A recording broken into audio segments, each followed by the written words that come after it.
स्वागत मु लोपामुद्रा आपण देखुछंती कलिंग भारत देखिबा वर्तमान समय देश और राज्यर गुरुत्वपूर्ण खबर संपूर्ण भारत रे एथरे आश्चर्य भार कौन अच्छी नवीन बाबू होती विजु जनता दलर अभिसंवादित नेता सर्वमान्य नेता एवं ओडिशार जनगणकर प्रियतम नेता तेणु ओबियसली नेतृत्व लड़ा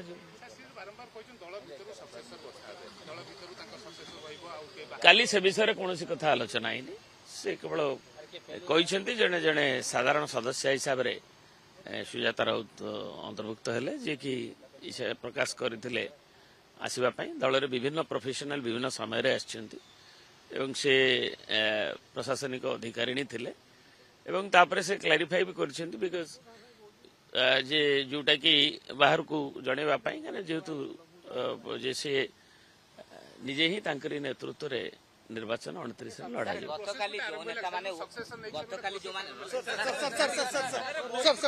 धन्यवाद धन्यवाद जो नेता उपस्थित नथिले से नेता को डाकी आज सुजाता आलोचना करूछन बबी दास जेमती गतकाली उपस्थित मु जानिनी बबी दास मते कहि नांती से आसिक रे करथुवे दलर जो नेता अनुपस्थित रहिले कि मनमालिन्य रहिछि ना सबु मु तो जा कम्युनिकेशन पाइछि धरंतु श्रीयुक्त प्रसन्न आचार्य हमर सीनियर लीडर से तांकर घर ही थिला विशेष कर तांकर जो एनिवर्सरी अन्य प्रोग्राम रे से थिले मु तो तांके संग कथा आइछि एवं अन्य माने जो माने कॉन्स्टिट्यूएंसी रे प्री ऑक्युपाइड थिले बद्री बाबू कि अन्य माने कि राजा बाबू थिले आउ केही नेता तो समस्त आछन आउ किछि वरिष्ठ नेता कहउछन हमकु जोगाजोग हेनी हमकु इन्फॉर्मेशन दिया हेथिबो हठात जेतबेले हेला एवं डिसिजन ता सर जे सडन डाकिले दूररु धरंतु मानस माडकेमी आसी परिबे कि आउ का जहाँ को पाई जे अच्छा प्राय लोक किंतु जो एमएलए एमपी माने समस्त जानी देखो तो मु आसली गोटे माने आम ऑपरेशंस रो किछि काम गोटे जगह किछि त्रुटि अछि बेली मु श्री देवी मिश्र को पाखु आसली आ मैडम को बहुत सुजाता मैडम को बहुत कर्मी माने आछिचंदी बहुत गुडे काली ठु अपॉइंटमेंट्स नेथिले विभिन्न समस्या दलर विभिन्न कथा को लेकिन आगु को कौन विजन विजन टा जो अच्छी केमिति आम ग्रास रूट रे एग्जीक्यूट करिया प्रकृत रे ता ऊपर बहुत गुडे डिस्कशन है मु खाली मैडम को गोटे फॉर्मल नमस्कार करके आसी आज मोर तांको सत्र किछि सेमति किछि नथिला मीटिंग की सेमति किछि शेड्यूल नथिला तो बहुत टाइट शेड्यूल रे मैडम चलचंदी लगातार व्यक्ति माने आछन विभिन्न डिस्ट्रिक्ट रु आछन देखा तो मु तो से नथिली मु जेतबेले आसिली मु देखिली अपॉइंटमेंट लिस्ट बहुत लंबा थिला मतलब सकाळ बहुत लोक देखा भावी लंच ब्रेक नेबे तापर भी कौन शेड्यूल्स लाइन अप होगी अच्छी तो बहुत आशावादी अच्छा समस्ते खुशी अच्छा उत्साह बढ़ी समस्ते श्री नवीन पट्टनायक को धन्यवाद दौरान मैडम को धन्यवाद दौरान ये जो विपरीत समय जोटि लोक मैंने कि व्यक्ति मैंने स्वार्थवादी माने सरकारी दल आड़ी की जाती निज स्वार्थ कि पावर कि से समय मैडम आम विरोधी दल रही काम करी लोक सेवा करिया तो सेटा बहुत मन को छुई समस्त को मु आशा कर मैडम और समस्त विजु जनता दल एंटायर टीम आम एक है कि आगु बहुत किसी जो लक्ष्य अच्छे ओडिशा को आम मु तो भावुँ बहुत खुशी अच्छे ग्रास रूट बहुत लोक मैंने आज आसते बहुत कर्मी को मु भी अलग डिस्ट्रिक्ट प्रथम थर देखाली आ समस्त मन रे गोटे बहुत खुशी अच्छी गोटे आशा अच्छी गोटे नुआ माने जो ऊर्जा जो आसी जाए मन भितर मनोबल बहुत स्ट्रांग है तो मु आगु को बहुत भल समय ओडिशा पे मु देखु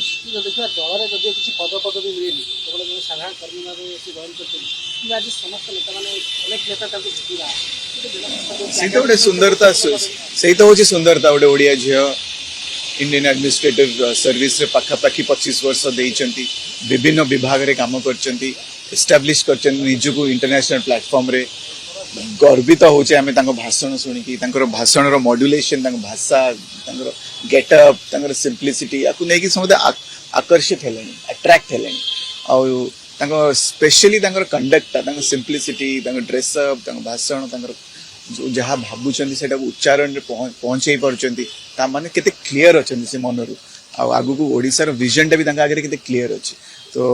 यहाँ खाली विजु जनता दल पे नुह भाई मु मूलरू भी कही आसी ये ओडिशा पे कि बहुत बहुत शुभ समय आमती श्री नवीन पट्टनायक ही तार निष्पत्ति ने सी कहते आग आग आग गोटे साधारण कर्मी हिसाब से कम करूँ अभिज्ञता बढ़ू लोक केते ग्रहण कर्मी केते ग्रहण कर दल में केते सम्मान मिलूँ से हिसाब से आग निष्पत्ति ने से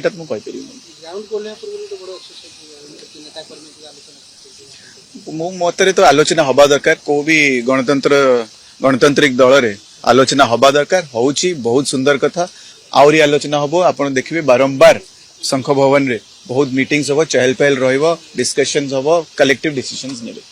सुजाता राउत ओडिया झियो सुजाता राउतଙ୍କର संज्ञा होउची सुजाता राउत जदियो से विवाहित होइचंती अन्य राज्य रे से अनुसार तांकर टाइटल रे कोन ना जोड़ा हे पारे किंतु से प्रथम तो ओडिया झियो ना ओडिया माटीर झियो केन्द्रापड़ा रे झियो तेणु आम ओडिया अस्मिता कथा कहूचे किंतु ओडिया झीटी जितेबाला आगू आसूची आम से कथा पछरे पुणी गोड़ टाणिया व्यवस्था करछे ठीक नुहे तेणु से ओडिया झील एवं ओडिशा रे तांकर दीर्घ दिन प्रशासनिक अभिज्ञता अच्छी से अभिज्ञता को भित्ति करी दल आगू जीव। माननीय मुख्यमंत्री प्रथम अष्टम श्रेणी बही त्रुटि संपर्क में जो मंतव्य देले से मंतव्य निश्चित भाव में समस्त को मर्माहत करुच्ची माननीय मुख्यमंत्री परिप्रकाश कले जे त्रुटि पछरे एक षड्यंत्र अच्छी तेणु यह प्रमाणित करुच्ची जे चाली न जानी बाटर दोष दि जाउछि तेणु बाटा तो निश्चित भाव में कंटकित रहिबो तेणु कंटकित बाटर केमिति चला जाई परिबो सेतिपई जो माने क्षमतार अच्छी शासन अच्छी से व्यवस्था तैयारी करबा दरकार ता छड़ा जदि त्रुटि रे षड्यंत्र अच्छी से षड्यंत्र को बाहर करूना लोकलोचक आणुना किंतु ता बेली निजर दायित्वबोध को खसई दवा पाई अन्य को मुंडे रे दोष लदिबा ताहा राजनीति रे गोटे ठीक घटना नुहे से कथा सहित मुख्यमंत्री स्पष्ट करूना ओडिशा जनसाधारण को केते बही सरकारी छापाखाना रे छपा जाउथिला केते बही बेसरकारी संस्था को दिया जाइथिला एवं बही दायित्व रे किए थिला त्रुटि की मध्य मार्जना करबा पई त्रुटि की हेछि ना नै तो परीक्षा पई सरकार कोन व्यवस्था करथिले तेणु को मंत्री दायित्व रे थिले को ऑफिसर दायित्व रे थिले ए कथाटा तो मुख्यमंत्री अंततपक्षे राज्यवासी स्पष्ट करंतु एक कथा स्पष्ट न करी खाली विरोधी दल उपरे दोष देले कि षड्यंत्र कथा कहले लोक क्षमा देबेनी गणतंत्र रे यार स्थान नाही। सुजाता राउत ओडिया झियो सुजाता राउतଙ୍କର संज्ञा होउची सुजाता राउत जदियो से विवाहित होइचंती अन्य राज्य रे से अनुसार तांकर टाइटल रे कोन ना जोड़ा हे पारे किंतु से प्रथम तो ओडिया झियो ना ओडिया माटीर झियो केन्द्रापड़ा रे झियो तेणु आम ओडिया अस्मिता कथा कहूचे किंतु ओडिया झीटी जितेबाला आगू आसूची आम से कथा पछरे पुणी गोड़ टाणिया व्यवस्था करछे ठीक नुहे तेणु से ओडिया झील एवं ओडिशा रे तांकर दीर्घ दिन प्रशासनिक अभिज्ञता अच्छी से अभिज्ञता को भित्ति करी दल आगू जीव। माननीय मुख्यमंत्री प्रथम अष्टम श्रेणी बही त्रुटि संपर्क में जो मंतव्य देले से मंतव्य जेहेतु संन्यास घोषणा कर सारी बीके पांड्यान बर्तमान सुजाता एंट्री से सन्यासी पक्षर ही से प्रतिनिधित्व करेंगे यहाँ अति क्लीयर कथा ए किसी कहवा कथा नहीं देखो यहाँ खोलाखोली कथा चर्चा होची राजनीतिक महल चर्चा होची विभिन्न महल चर्चा होची जमी नाटक जदि कौन कलाकार आसी न था जड़े कई कलाकार प्रक्सी पकाती ठीक से भाव में जेहेतु संन्यास घोषणा कर सारी बीके पांड्यान बर्तमान सुजाता एंट्री से सन्यासी पक्षर ही से प्रतिनिधित्व करेंगे यहाँ अति क्लीयर कथा ए किसी कहवा कथा नहीं ये कहू कहू विजेडी प्रवक्ता जो कथा कहते अत्यंत स्पष्ट आसी जाऊँगी जे निज चाकरी सिविल सर्विस रे पांड्यान दंपति थिले एवं सिविल सर्विस रो जो कोड ऑफ कंडक्ट जो आचरण ताकू उल्लंघन करिकि से माने दल पई काम करिसंती बीजेडी पई काम करिसंती एवं ताकू मते सेति पई मूल्य देबाको पड़िछि सुजाता को इलेक्शन समय जो भाव में निर्वाचन कमिशन तांको जो प्रकार तांको विरुद्ध एक्शन नैथिले एवं तार फल जेतु से माने गोटे दल पई काम करिसंती तेणु से दलरू से माने राजनीतिक फायदा चेष्टा नबा पई चेष्टा करिबार कोनोसी भूल नाही तेणु कथाटी होउछि जो अमलातांत्रिक आधिपत्य को लेकिन दल भितर गोटे बड़ विरोधाभास रही जहाँ को लेकिन किसी नेता दल छाड़ी सारे किसी नेता दल भितर थी भिन्न मत प्रकाश करुँचे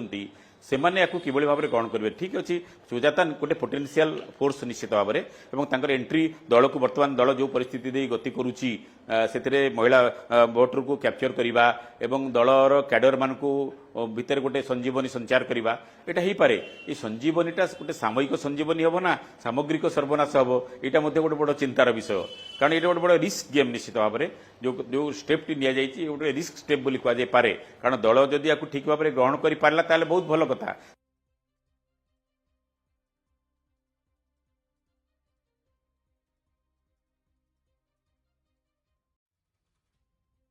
ଯେହେତୁ ସନ୍ନ୍ୟାସ ଘୋଷଣା କରିସାରିଛନ୍ତି ବିକେ ପାଣ୍ଡିଆନ, ବର୍ତ୍ତମାନ ସୁଜାତାଙ୍କ ଏଣ୍ଟ୍ରି ସେ ସନ୍ନ୍ୟାସୀଙ୍କ ପକ୍ଷରୁ ହିଁ ସେ ପ୍ରତିନିଧିତ୍ୱ କରିବେ, এটা ଅତି କ୍ଲିୟର କଥା, ଏଥିରେ କିଛି କହିବାର କଥା ନାହିଁ। ଦେଖନ୍ତୁ ଏଇଟା ଖୋଲାଖୋଲି କଥା ବା ଚର୍ଚ୍ଚା ମଧ୍ୟ ହେଉଛି, ରାଜନୈତିକ ମହଲରେ ଚର୍ଚ୍ଚା ହେଉଛି, ବିଭିନ୍ନ ମହଲରେ ଚର୍ଚ୍ଚା ହେଉଛି। ଯେମିତି ନାଟକରେ ଯଦି କୌଣସି କଳାକାର ଆସିନଥାନ୍ତି ତାଙ୍କ ପାଇଁ ଜଣେ କେହି କଳାକାର ପ୍ରକ୍ସି ପକାନ୍ତି, ଠିକ୍ ସେଭଳି ଭାବରେ ଯେହେତୁ ବିଜେଡିରେ ଜଏନ୍ କରିବାଟା ଆପଣ ନ୍ୟୁଜ୍ ବୋଲି ଭାବୁଛନ୍ତି କି? ସେ ତ ବିଜେଡିରେ ଥିଲେ ଅଛନ୍ତି, ଆନୁଷ୍ଠାନିକ ଭାବେ ଘୋଷଣା ହେଲା। ଆଉ ବିଜେଡି ନଥିଲେ, ବିଜେଡି କହିଲେ ଆଗରୁ କାହାକୁ ବୁଝା ହେଉଥିଲା? ନବୀନ ବାବୁ ଆଉ କାର୍ତ୍ତିକେୟନ ପାଣ୍ଡିଆନ ଦମ୍ପତି, ଆଉ କିଏ? ସରକାରୀ ଚାକିରି ଇଏ କ'ଣ ଚାକିରି ନଥିଲେ କିଏ? ପାଣ୍ଡିଆନ ବାବୁ ସେ କ'ଣ ରାଜନୀତି କରୁଥିଲା ନା କରୁନଥିଲେ? ସେତିକି ବୋଲି ମୁଁ କହୁଛି। ଏଇ ତୁମେ ସାମ୍ବାଦିକ ମାନେ ଏହା କହି କହି ସବୁ ଅସୁବିଧା କରୁଛ। ସକ୍ରିୟ ନଥିଲେ, ପାଣ୍ଡିଆନ ବାବୁ ସକ୍ରିୟ ଥିଲେ ନା ସକ୍ରିୟ ନଥିଲେ? ମୁଁ ଏତିକି କେବଳ କହୁଛି। ଆଉ ପାଣ୍ଡିଆନ ବାବୁ ଥିଲେ, ସୁଜାତା ଦେବୀ ନଥିଲେ, କହିଲେ କିଏ ବୁଝିବ? ଯାହାର ଯାହା ଇଚ୍ଛା ହେବ। ମୁଁ ତ ସବୁ ଦଳରେ ଜଏନ୍ କରିଛି, ଦଳରେ ଜଏନ୍ କରିବା କିଛି କଥା ନାହିଁ। ସେ ସମାଜସେବା କରିବାକୁ ଚାହୁଁଛନ୍ତି, ସ୍ୱାଗତମ, ଦେଖାଯାଉ। ଅନେକ ବରିଷ୍ଠ ନେତା ଆଜି ଆସିନାହାନ୍ତି, କିଛି ଅସନ୍ତୋଷ ମଧ୍ୟ ପ୍ରକାଶ କଲେଣି। ମୁଁ ସେ ବିଷୟରେ ମନ୍ତବ୍ୟ ଦେବାକୁ ଚାହୁଁନି। ମୁଁ ସେ ଦଳରେ ନାହିଁ, ମୋତେ ବହିଷ୍କାର କରାଯାଇଛି। ମୁଁ କାହିଁକି ସେଇଭଳି ରାଜନୈତିକ ଦୃଷ୍ଟିକୋଣରୁ କେମିତି ହେବ ବୋଲି ଭାବୁଛନ୍ତି?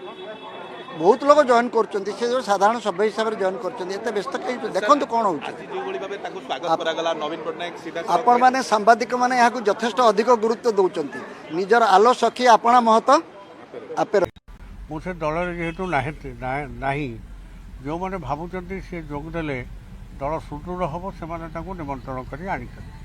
ଫଳେ ନ ପରିଚୟତେ କ'ଣ ହେଉଛି ଦେଖିବା। ଅନେକ ବରିଷ୍ଠ ମଧ୍ୟ ଅନୁପସ୍ଥିତ ଥିଲେ ଆଜିକାର ସେଥିରେ, ଲାଗୁଛି କି ସେ ଇନଫର୍ମେସନର କ'ଣ ତାର ଫଲଆଉଟ୍ ତା ସମୟ କହିବ। ବର୍ତ୍ତମାନ କିଛି ପ୍ରିଏମ୍ପ୍ଟ କରିହେବ। ସେତେବେଳେ ଥିଲା, ଆପଣ କେମିତି ସଂଘର୍ଷ କରିଥିଲେ ସେ ସମୟରେ? ସେତେବେଳେ ଆମର 22-23 ବର୍ଷ ବୟସ। ଜଣେ କଲେଜର ଛାତ୍ର ହିସାବରେ ସମ୍ପୂର୍ଣ୍ଣ କ୍ରାନ୍ତିର ଯେଉଁ ଆହ୍ୱାନ ଲୋକନାୟକ ଜୟପ୍ରକାଶ ନାରାୟଣ ଦେଇଥିଲେ, ସେଟା ଆମକୁ ପ୍ରଭାବିତ କରିଥିଲା। ମୁଁ କେବଳ ନୁହେଁ, ଦେଶର ଅଗଣିତ ଯୁବ ଛାତ୍ର ନେତା, ଅନେକ ରାଜନେତା ବିଭିନ୍ନ ଦଳର, ଯେଉଁମାନେ କଂଗ୍ରେସ ବିଚାରଧାରା ସହିତ ସହମତ ନୁହନ୍ତି, ସେଇମାନେ ସମସ୍ତେ ମିଶିକିରି ସେତେବେଳେ ସମ୍ପୂର୍ଣ୍ଣ କ୍ରାନ୍ତି ଆନ୍ଦୋଳନରେ ଜରୁରୀକାଳୀନ ପରିସ୍ଥିତି ବିରୁଦ୍ଧରେ ଲଢ଼େଇ କରିଥିଲେ। ଏବଂ ସେ ଏବେ ଏ ଯେଉଁ ଭାରତୀୟ ଜନତା ପାର୍ଟିର ସରକାର ପ୍ରତିଷ୍ଠା ହେଲା ପରେ ସେମାନେ ସ୍ୱତନ୍ତ୍ର ସେନାନୀ ଭାବରେ ଯେଉଁମାନେ ଗଣତନ୍ତ୍ର ସୁରକ୍ଷା ପାଇଁ ଲଢ଼ିଥିଲେ ତାଙ୍କୁ ସମ୍ବର୍ଦ୍ଧିତ କରୁଛନ୍ତି ସାରା ଦେଶରେ, ଯେଉଁଠି ବିଜେପିର ସରକାର ଅଛି। ଏବଂ ଓଡ଼ିଶାରେ ଏ ସରକାର ଆସିଲା ପରେ ସେମାନେ ମଧ୍ୟ ତାଙ୍କ ଲିଷ୍ଟ ଦେଖିକିରି ଦଳ ମତ ନିର୍ବିଶେଷରେ ସମସ୍ତଙ୍କୁ ସମ୍ବର୍ଦ୍ଧିତ କରୁଛନ୍ତି। ସେହି କ୍ରମରେ ଆଜି ଜୁନ୍ 25 ତାରିଖ 26 ତାରିଖ ଦିନ ଏମର୍ଜେନ୍ସି କାର୍ଯ୍ୟକାରୀ ହୋଇଥିଲା। ସେହି ଉଦ୍ଦେଶ୍ୟରେ ସଭାରେ ଆମେ ସମସ୍ତେ ସମ୍ମିଳିତ ହେବୁ। ସାର୍, ବିଜେଡ଼ିରେ ସୁଜାତା ଏଣ୍ଟ୍ରି କଲେ ଦଳ ମଜବୁତ ହେବ ନା ଦୁର୍ବଳ ହେବ ନା କ'ଣ ହେବ ଭାବୁଛନ୍ତି ଆପଣ? BJD eighty political routine work of A political party. ମୁଁ ସେ ଦଳରେ ଯେହେତୁ ନାହିଁ, ଯେଉଁମାନେ ଭାବୁଛନ୍ତି ସେ ଯୋଗଦେଲେ ଦଳ ସୁଦୃଢ଼ ହେବ, ସେମାନେ ତାଙ୍କୁ ନିମନ୍ତ୍ରଣ କରି ଆଣିଛନ୍ତି। ଫଳେ ନ ପରିଚୟତେ କ'ଣ ହେଉଛି ଦେଖିବା। ଅନେକ ବରିଷ୍ଠ ମଧ୍ୟ ଅନୁପସ୍ଥିତ ଥିଲେ ଆଜିକାର ସେଥିରେ, ଲାଗୁଛି କି ସଭାପତି ନବୀନ ବାବୁ ମୋ ନେତା ଯିବା ପୂର୍ବରୁ ମୋତେ ଫୋନ୍ କରିଥିଲେ, ଅଶୋକ ଆସ ବୋଲି ଯିବୁ, ସମ୍ଭାବନା ଆସ ବୋଲି କହିଲେ, ମୁଁ ତ ଗଲି। ମୋତେ କାଲି ନିଜେ ଫୋନ୍ କରିଛନ୍ତି, ବ୍ୟକ୍ତିଗତ ମାନ୍ୟତା ପାଇଥିଲା 6ଠ ଭାରତୀୟ ଭାଷା, ଯାହାକି ଶାସ୍ତ୍ରୀୟ ମାନ୍ୟତା ପାଇଥିଲା। ଆମ ଭାଷା ବହୁତ ବୁଦ୍ଧିମନ୍ତ। ସଂସ୍କୃତ ଭାଷାରୁ ଆମେ ବହୁତ ଶବ୍ଦ ନେଇଛୁ ଏବଂ ଓଡ଼ିଶାର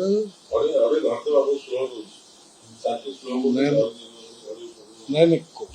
ମୁଁ ଏଇଟା ବନ୍ଦ କରିଦେବି ଏସି ବନ୍ଦ କଲେ ଯଦି ରହିପାରିବ ତାହେଲେ କୁହ ତାହେଲେ ବନ୍ଦ କରିଦେବି ସେଇଟା କାରମ ହଉଥିବ ଆଉ ଥରେ ଯିବା ତାହେଲେ ବନ୍ଦ ହଉନି ନା ସେଠୁ କଲେ ହବ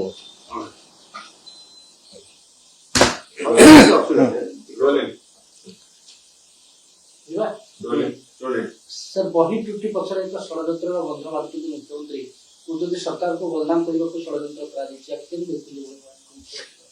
ଦେଖନ୍ତୁ ମାନ୍ୟବର ମୁଖ୍ୟମନ୍ତ୍ରୀ ଶ୍ରୀ ମାଝୀଙ୍କର ଅଭିଯୋଗ କୋଉ ଆଧାରରେ ସେ କହୁଛନ୍ତି ସେ ସମ୍ପର୍କରେ ସିଏ ତାଙ୍କର ଉକ୍ତି ରଖିଥିବେ କିନ୍ତୁ ଆପଣମାନେ ସମସ୍ତେ ଜାଣିଛନ୍ତି ଯେ ଓଡ଼ିଆ ଭାଷା ଆମର ମାତୃଭାଷା ବହୁତ ପୁରାତନ ଏବଂ ଇଏ ଷଷ୍ଠ ଭାରତୀୟ ଭାଷା ଯାହାକୁ ଶାସ୍ତ୍ରୀୟ ମାନ୍ୟତା ମଧ୍ୟ ମିଳିଛି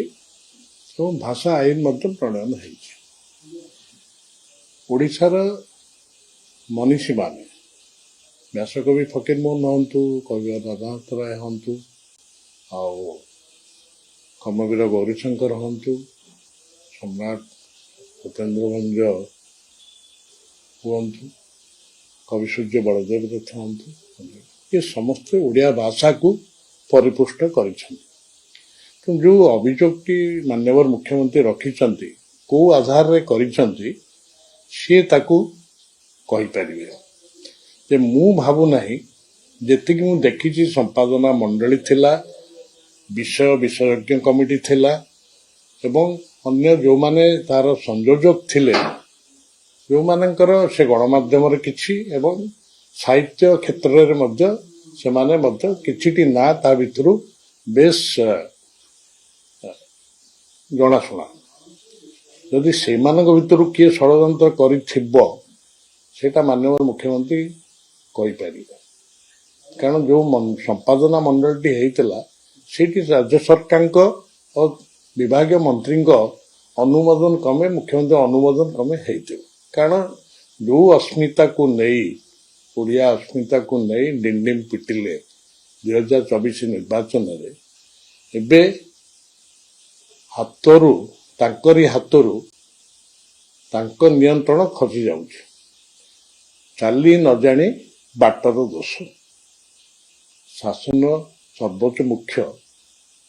ଯଦି ଏ ଅଭିଯୋଗ ଆଣିବେ ତାହେଲେ ଯେଉଁ ପ୍ରଶାସକ ମଣ୍ଡଳୀ ବା ସାହିତ୍ୟ କଳା ସଂସ୍କୃତି କ୍ଷେତ୍ରରେ ଥିବା ଲୋକମାନଙ୍କ ଉପରେ ତାଙ୍କର ଆସ୍ଥା ଥିବା ଏ ଉକ୍ତିରୁ ଜଣାପଡ଼ୁଛି ଯେ ତାଙ୍କ ଉପରେ ତାଙ୍କର ଆସ୍ଥା ନାହିଁ ସେ ଯେତେବେଳେ ବିଶେଷଜ୍ଞ କମିଟି କଲେ ସେ କ'ଣ ତାକୁ ଆଖି ବୁଜି ଦେଇଥିଲେ ତାଙ୍କର ଦସ୍ତଖତ ତ ହେଇଥିବ ନା ମାନ୍ୟବର ମୁଖ୍ୟମନ୍ତ୍ରୀଙ୍କ ଦସ୍ତଖତ ତ ତାହା ହେଇଥିବ ନା ତେଣୁ ସେ ବିଷୟରେ ବିଶେଷ ଅବଗତ ଥିବ କିଏ ଷଡ଼ଯନ୍ତ୍ର କଲା ଯଦି ଷଡ଼ଯନ୍ତ୍ର କରିଛନ୍ତି ତାଙ୍କୁ ଆଇନ ପରିସରକୁ ଆଣନ୍ତୁ ନା ଆଉ ଭାଷା କ୍ଷେତ୍ରରେ ଆମ ନିଜ ମାତୃଭାଷା କ୍ଷେତ୍ରରେ ଯାହାକୁ ସେମାନେ ଡିଣ୍ଡିମ ପିଟିଲେ ଅସ୍ମିତା ଓଡ଼ିଆ ଅସ୍ମିତା କହିକିରି ନବୀନ ପଟ୍ଟନାୟକଙ୍କ ସରକାରରେ ଓଡ଼ିଆ ଅସ୍ମିତାକୁ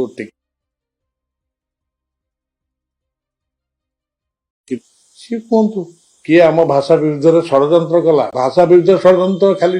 ଏଥିପାଇଁ ଜାତି ଓଡ଼ିଆ ଜାତି ବିରୁଦ୍ଧରେ ଷଡ଼ଯନ୍ତ୍ର ହେଲା ନା ଆଉ ଯେଉଁମାନେ ବର୍ଷ ବର୍ଷ ଧରିକି ବଳିଦାନ ଦେଇଥିଲେ ଓଡ଼ିଆ ଭାଷାକୁ ବଞ୍ଚେଇ ରଖିବା ପାଇଁ ବ୍ରିଟିଶ ମାନେ ଇଂରେଜ ଶାସନ ସମୟରେ ଯେତେବେଳେ ଆମର ଯେଉଁ ପ୍ରତିବେଶୀ ଭାଇମାନେ ବି କେହି କହୁଥିଲେ ଓଡ଼ିଆ ଏକ ଭାଷା ନଏ ଯେଉଁ ମନୀଷୀମାନେ ବ୍ୟାସକବିଠୁ ଆରମ୍ଭ କରି ଅନେକ ମନୀଷୀ ତାକୁ ବଞ୍ଚିବା ପାଇଁ ଉଦ୍ୟମ କରିଥିଲେ ଆଜି ଶାସନ ଦାୟିତ୍ୱରେ ଥିବା ମୁଖ୍ୟ କହୁଛନ୍ତି ଯେ ଷଡ଼ଯନ୍ତ୍ର ହେଲା ତାହେଲେ ଷଡ଼ଯନ୍ତ୍ରକାରୀଙ୍କୁ ଆଣନ୍ତୁ ଆଇନର ପରିସରକୁ ଆଣନ୍ତୁ ଆଇନ ଗଣ୍ଡି ଭିତରୁ ଆଣନ୍ତୁ ତାଙ୍କୁ ଦଣ୍ଡବିଧାନ କରନ୍ତୁ କାରଣ ଭାଷା କ୍ଷେତ୍ରରେ ଯେ ଷଡ଼ଯନ୍ତ୍ର ହେବ ତାହା ଅକ୍ଷମଣୀୟ କାରଣ ଯାହା ଜେନେରେସନ କୁ ତାହା ବା ଆସନ୍ତା ଆଗାମୀ ପିଢ଼ିକୁ ମଧ୍ୟ ତାହା ପ୍ରଭାବିତ କରିବ ଏବଂ ଅତୀତରେ ଯେଉଁ ଆମେ ଯାହାକୁ ନେଇ ଆମେ ଗର୍ବ କରୁଛୁ ବର୍ଷ ବର୍ଷ ଧରିକିରି ଶତାବ୍ଦୀ ତାକୁ ପୋଛି ଦେବା ପାଇଁ ଯଦି ଉଦ୍ୟମ ହେଇଥାଏ ଯାହା ମୁଖ୍ୟମନ୍ତ୍ରୀ ମୁଖ୍ୟ କହୁଛେ ତାହା ନିଶ୍ଚିତ ଭାବେ କ୍ଷମଣୀୟ ନୁହେଁ एकथा मु या रखिबी एवं कारण नवीन बाबू सरकार बेले संस्कृति विभाग नामकरण ओडिया भाषा साहित्य और संस्कृति विभाग होता तेणु बर्तमान सी कहतु एवं षष्ठ भारतीय शास्त्रीय भाषा मान्यता भी नवीन समय होता बचे रखु सर आउ एक प्रसंग सर गत काली सुजाता कार्तिकेयन जे कि विजु जनता दल विधिवत भाव में सभ्य पद ग्रहण कर प्राथमिक सदस्य बड़ कथा हूँ काली बहुत नेता देखा पाइलु जो मैंने वरिष्ठ नेता मान अनुपस्थिति और खास कर बबी दास सी अनुपस्थित थे गोटे पटे सुजाता एक कले बबी दास आउ गोटे पटे आउट लगे सर ये कौन संदेश जाऊँगी ये कहीं अनुपस्थित रहा पछरे कारण जो असंतुष्ट कथा कहला स्पष्ट बारी पड़े आपण प्रश्नटी संपूर्ण रूपे व्यक्ति केन्द्रिक जो जो व्यक्ति आप ना ने से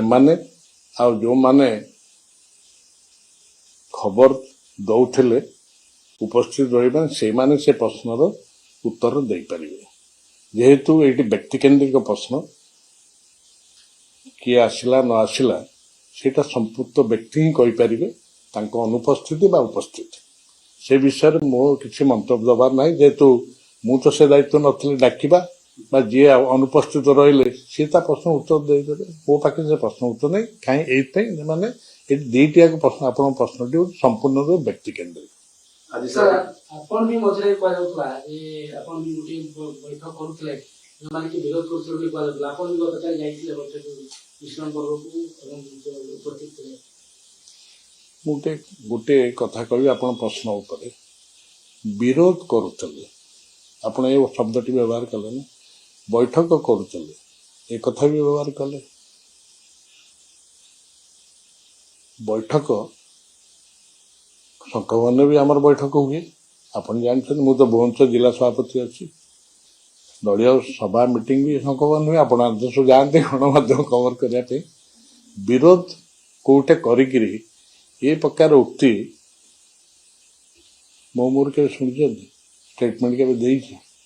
तो आपण जदि से सिद्धांत पहुंचे शब्दटी व्यवहार कर विरोध करी ठीक नुहे नवीन पट्टनायक मोर सर्वोच्च नेता दलर सभापति मत ही जिला सभापति करमती गले मुझे विरोध करी तेणु ता ठीक नुहे बैठक दलर बहुत लोक बहुत विधायक बहुत वरिष्ठ लोक विभिन्न जाए संपर्क बसती कथा होती से किसी असुविधा नहीं ता अर्थ नुहे जे विरोध करुँच उक्ति से आम उक्ति नुह आम भी आज तारिख नवीन बाबू आमर सर्वोच्च नेता आमर मो सहित मोर अनेक नेता वरिष्ठ नेता प्रति आनुगत्य रही विजु जनता दल सर्वोच्च नेता सी एवं विजु जनता दल को जो 27 वर्ष अधिक समय धरी से नेतृत्व दे आसछंती एवं आज भी सी आमर जहाँ कहती जे सर्वोच्च नेतृत्व आज तारिख प्रति आनुगत्य रही मु भी अच्छी उपस्थित नथिले मुझे प्रश्न After remembering the darkest hour of Indian democracy yesterday, remembrance of emergency, today is another black spot in the entire history of, or rather than entire calendar of Congress surrender, which started from surrendering to Muslim League to creation of Pakistan in 47, then surrendering POK to Pakistan, then surrendering Aksai Chin to China, and almost have surrendered Assam to China and Mansarovar to China. On this day, 26th of June 1974, then Congress government has surrendered Kachchatibu to Sri Lanka. And nobody and none of the stakeholders were taken into confidence. And because of this, the fishermen today face a great deal of difficulty. Even the Catholic community, which uses to go there for Saint Anthony Catholic shrine, they are not even allowed to have the Indian flag on their boats. So that remembers us that how Congress was continuously surrendering India's national interest in their entire calendar of being in power. Congress, who has recently came into power and they have taken such a dastardly decision that the low alcohol liquor tax has been reduced to half, from 251% to 121% excise tax.